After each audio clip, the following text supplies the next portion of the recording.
Assalamualaikum and very good evening. Today, me and my team will present about hydropower system generation. So, for background study, the power of falling water has been used to produce electricity for over 135 years.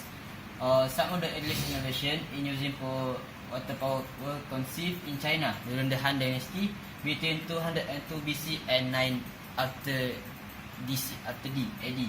Trip hammers powered by a vertical set water wheel were used to pound and hull grain, break ore, and in early paper making. The availability of water powers are long been closely associated with kickstarting economic growth. When riches outright set up Cromford Mill in England's Derwent Valley in 1771 to spin cotton, and so set up one of the world's first factory system. Hydropower was the energy source he used. Okay, next slide. Okay, so Derwent Valley, he was convinced of the benefit of hydro that when he started using steam engine 6 years later, he used it to pump water into the mill pond rather than to drive machinery directly.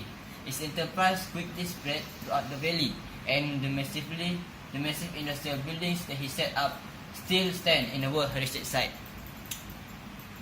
While hydropower was quickly overwhelmed in the relatively flat English landscape by coal-fired steam engines and later electricity generation, as we know, after people use hydropower, people next use coal-fired steam engine and electric generation. Even though that it was hydropower that set the country's industrial revolution running. In many regions in the world, hydropower has played an equally major role in increasing and transforming development. So now we move to the source of electrical energy. Okay, as we know, hydroelectric plant use falling water to turn the turbine. The dam stores a lot of water behind in its reservoir. Near the bottom of the dam wall, there is a water intake.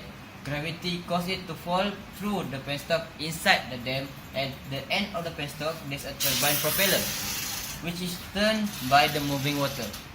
The shaft from the turbine goes up into the generator, which produces the power. Power lines are connected to the generator that carry the electricity to your home and mine. As to how this generator works, a hydraulic turbine converts the energy of flowing water into the mechanical energy. A hydroelectric generator converts this mechanical energy into electricity. The operation of a generator is based on the principle discovered by Faraday. So he found that when a magnet is moved past a conductor, it causes electricity to flow.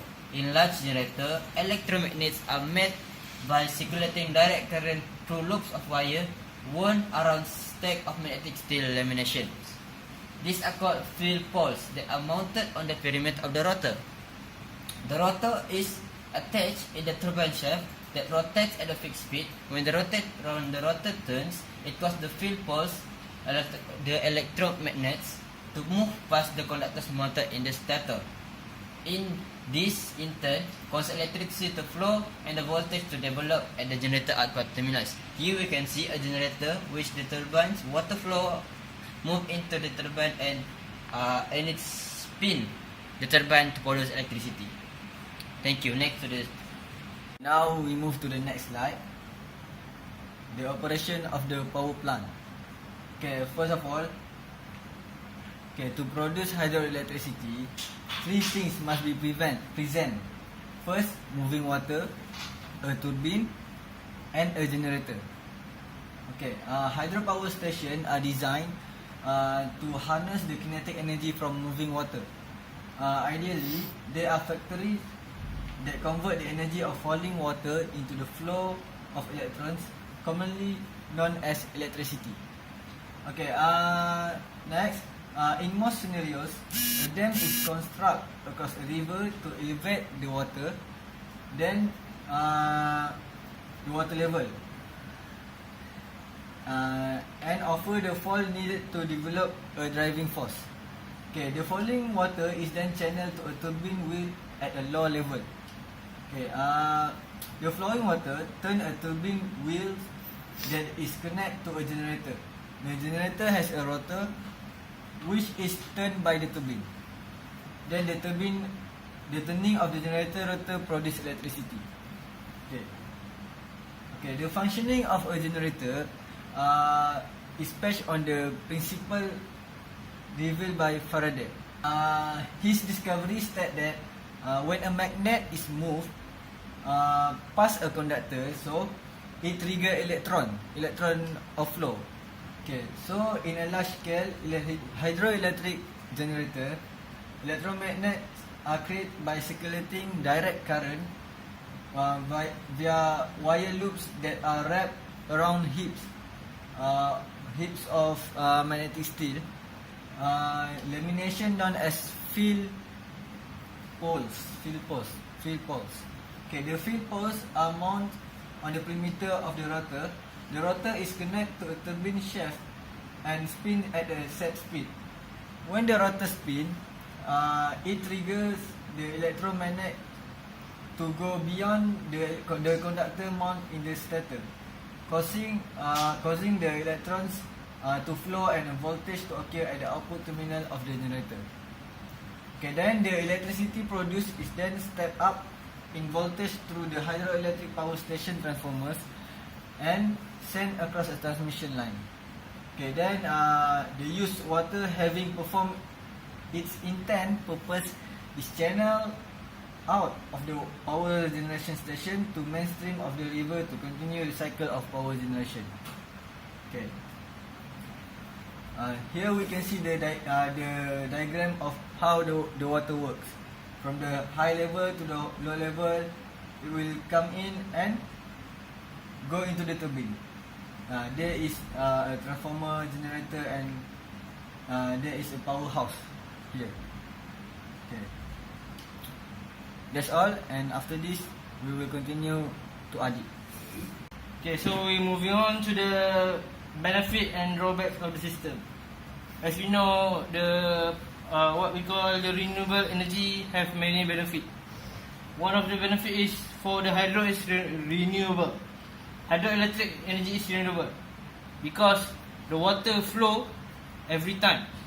So when the river is still have water, so the water will keep flowing and there's energy that we can get from the water flowing. So the energy is renewable. Second, green. Green is what we call it the eco-green. As we know, water come from the natural.